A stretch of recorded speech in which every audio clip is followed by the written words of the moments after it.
name's Stephen Cimini. I'm an abstract painter, and I moved to New Jersey City a couple years back when I was laid off from work, and I'm back to work now, but I'm very happy to be over here. And I found this studio space pretty easily, when I moved over here, and this is where I paint.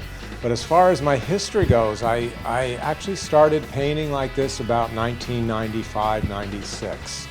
And I always wanted to paint be an abstract painter, and I tried so many different things, and I was trying installation and all that, but I just came back to this is what my first love is. And my compositions come from, I lived in Manhattan for like over 20 years, so there's an architectural feel to them, because always looking at the buildings and how buildings touch each other and fit each other, and it's always changing, the climate of New York, and there's always new buildings going up. So that's where it started. But now I used to take pictures more, but now I just basically work from apps from shape and size and experience. My vocabulary's just grown.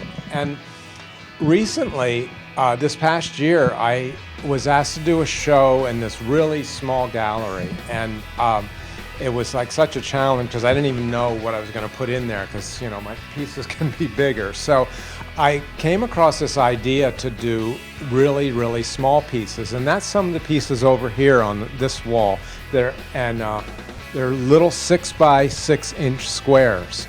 And so the show became called Secrets in Nature, because I bought 40 canvases, and I decided I was going to make 40 paintings, and making 40 paintings with this sort of limited kind of geometric shape, I was wondering if I would actually start repeating myself.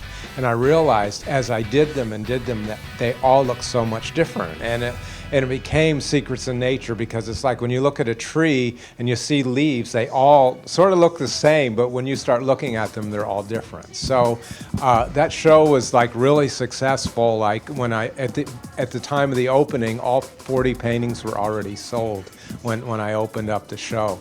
So that's gone a little further in, and I've decided to do 60 more, and I'm working on them now, and there'll be 100 in the group already, when it's done. So there's that project, and then there's another project coming up that I'm going to show in Manhattan at NoHo Gallery in February 2011. It's a one-person exhibit, and that exhibit is a takeoff on that. It's about scale, and in that going from a 6-inch square painting to an 84 by 24 inch painting to a 9-foot triptych to anything in between. So when you change the shape, you get a whole different feeling of the scale of something. And so it's a project I'm working on now in the studio, and very excited about that. I hope I get it done by February. It's like time. It seems like a long ways away, but I only like have 3 more months to finish that. And then behind me, there's some paintings here that I've done that, like, there were 3 of them. One currently is at the Jersey City Museum in an exhibit, but there's a blue one, a purple one, and a green one. And they're all like, as a unit, they really fit together, and they look like they belong, almost like a triptych, but yet they're individual paintings, and when you see just one of them, you think of it as one piece, but together they're 3. And I sort of like that idea, and that as they get out into the world and people buy them, these 3 people that bought these paintings will have some kind of connection. It's like maybe hokey magic or whatever, but it's a nice thing. And I've been doing that for a while. I'll do a series of paintings together that sort of look the same, and they go together, but they don't have to be. And that's another thing. And I think that even though it's about shape, it's about geometrics, and it seems like a really limited kind of, vocabulary that I use, I just find constantly new ways to approach the same old idea. And it's like, I think when I was younger, I was thinking that, I have to paint all different ways, and I have to try all different things.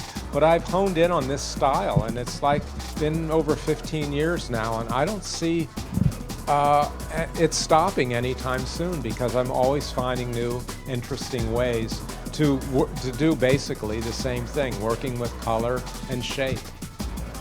Welcome to the distillery.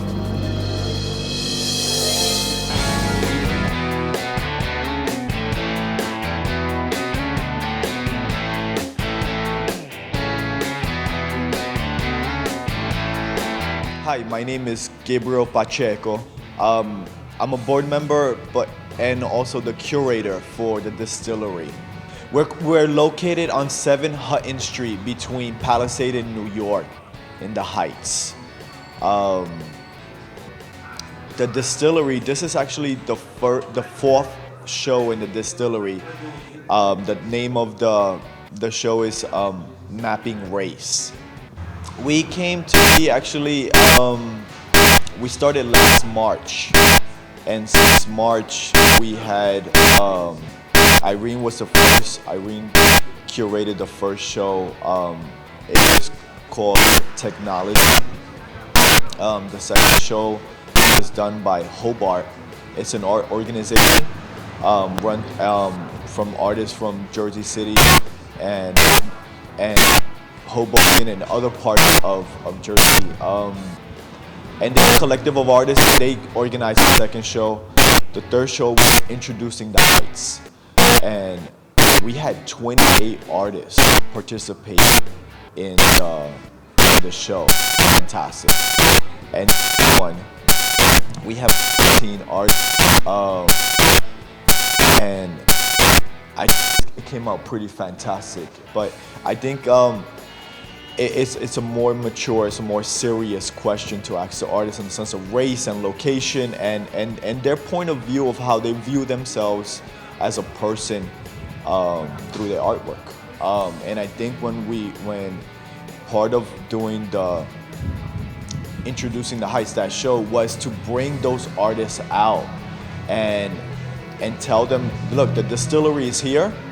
We want you to participate. We want to tell the community that you're here. I think the Heights is going to be the other location when people talk about the arts.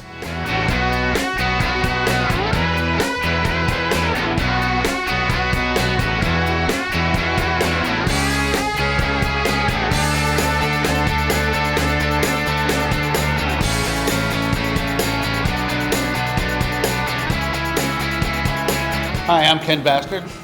I'm Megan Gillick. And, we're collaborating on a series of paintings where we're juxtaposing violence towards humans by sticking in Megan's character of the battered bunnies in order to show how inhumane any kind of violence, whether it's towards animals or human beings, by even upping the ante by sticking in an anthropomorphic creature into the paintings. We've also, with our titles this time, we've done it in sort of a way that where it's all sort of tongue-in-cheek, as cartoons would have been, with Looney Tunes. They would drop anvils on each other, or someone would fall off a cliff or blow someone up. And at one point that was supposedly funny, and then it turned around and became not very funny. You couldn't say anything without worrying about whose feelings you were hurting. And then now there's another backlash towards that. You've got other cartoons that are just so incredibly scary that there's just it's hard to tell where you draw the line on what violence is and what you should be ashamed to think is funny or not. Right. It's funny, a lot of times the kids have been coming in here and seeing the show, and the kids are finding the pictures very funny because they're not seeing it in any kind of context. But the adults come in here and they're like, ooh, that's not cool. Yeah, we had one couple come in and immediately leave when they saw that, and they if they'd seen the explanation, then they would have known that a lot of these are painted with respect to the subjects. Very much so. And all the bunnies are filled with sand, mostly, except for the one over there. That's how I managed to paint them. That's how she manages to get through it. Yeah. The original idea that we had for it was by putting the bunny, such an innocent, harmless creature, in the position as a victim, really ups the ante.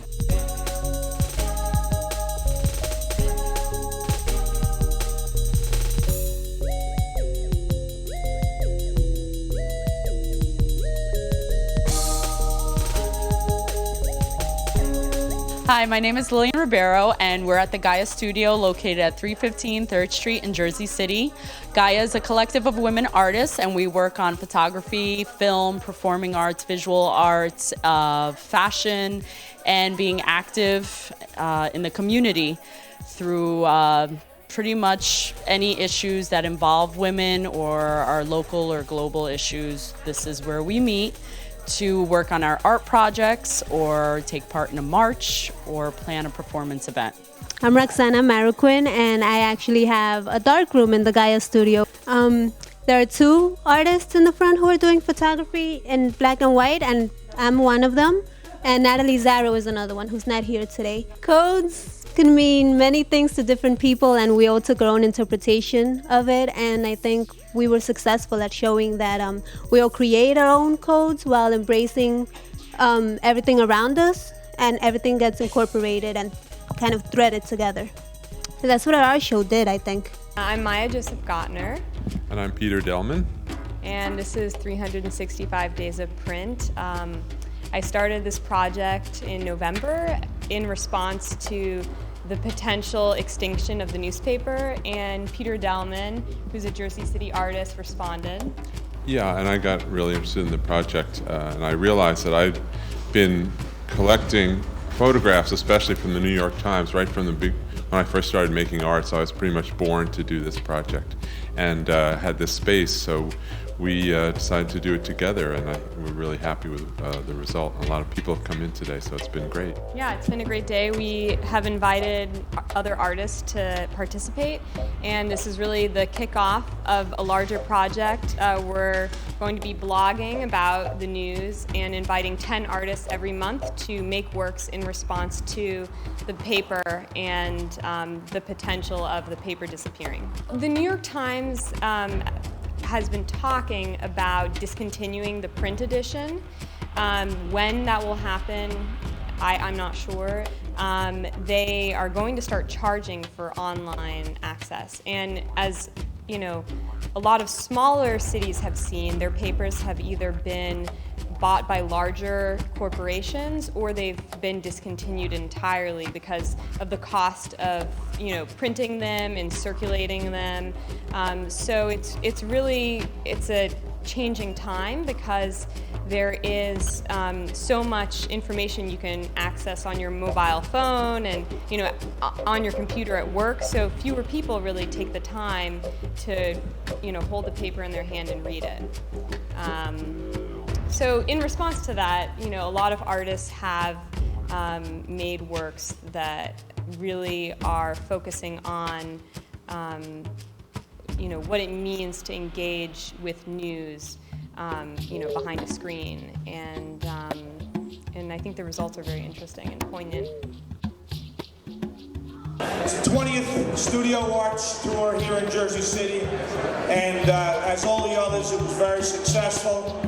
And in this new Great Depression that we're going in, that was all the more remarkable. And I've been told at least that this year certainly matched last year's in terms of turnout and also in artwork that was sold, so that's a great thing. So, okay, you can clap. Thank you. We were supposed to clap earlier than that. I don't know what happened. We got to rehearse this better. But at any rate, we want to thank Mary Ann and her staff at Cultural Affairs, Kate Kenny, the people at Artworks, all of the sponsors, the Jersey City Reporter, and Joe Panapinto Group, I understand, took care of all the food here tonight. So thanks for coming down here tonight, coming down during the whole week, and patronizing something that we're very privileged to have here in Jersey City, and that is a vibrant, growing, and probably the biggest artist community in the state of New Jersey, right here in Jersey City. So enjoy the evening. Thank you. God bless you. We'll look forward to another year next year. I'm done, folks. Thank you.